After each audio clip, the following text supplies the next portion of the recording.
President Trump is fond of calling out the media on fake news, but is he the one giving them very real ammunition?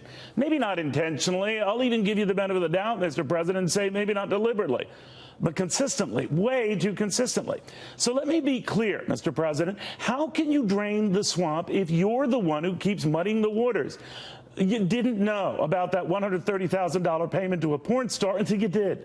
Said you knew nothing about how your former lawyer, Michael Cohen, handled this until acknowledging today you were the guy behind the retainer payment that took care of this. You insist that money from the campaign or campaign contributions played no role in this transaction. Of that, you're sure. Thing is, not even 24 hours ago, sir, you couldn't recall any of this, and you seem very sure. Now, I'm not saying you're a liar, you're president, you're busy. I'm just having a devil of a time figuring out which news is fake. Let's just say your own words on lots of stuff give me, shall I say, lots of pause. Like the time you said the Russians didn't interfere in the 2016 election until a lot of Republicans had to remind you they did.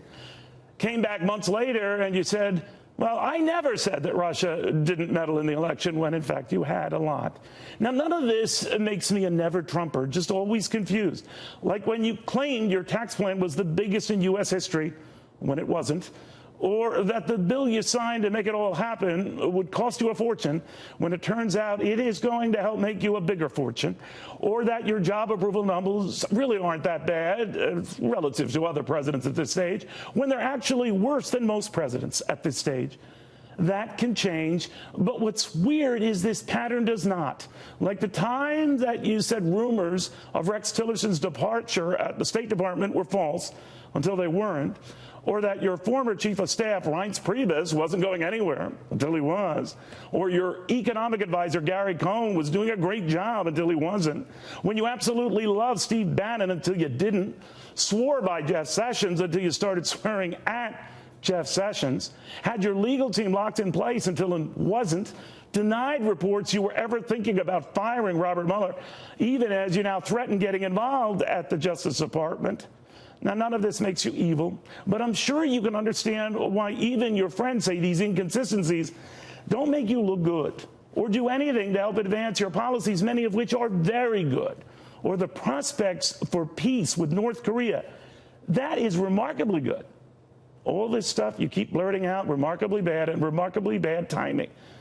It is not that these exaggerations and omissions and misstatements are now and then. More like now and then something else, always something else. Like the time you claimed you signed more bills than any president ever, neglecting to mention the other four presidents, FDR, Truman, Carter, and Clinton, who all signed more. Or brag about the national debt going down by $12 billion after your first month in office, even though it soared by nearly $1 trillion now that you're 15 months in office. But it's not what you are omitting, Mr. President. It is what you keep stating and never correcting. Like when you said there was a serious voter fraud in New Hampshire, and there wasn't. Said the same about repeated claims of voter fraud in Virginia, and there weren't. Or that millions of illegals voted in the last election, but they didn't. Or the time you talked up your massive landslide in the Electoral College, even though 3 out of 4 presidents before you had bigger electoral vote landslides in their elections. Again, none of this makes what you say fake. Just calling out the press for being so a bit of a stretch.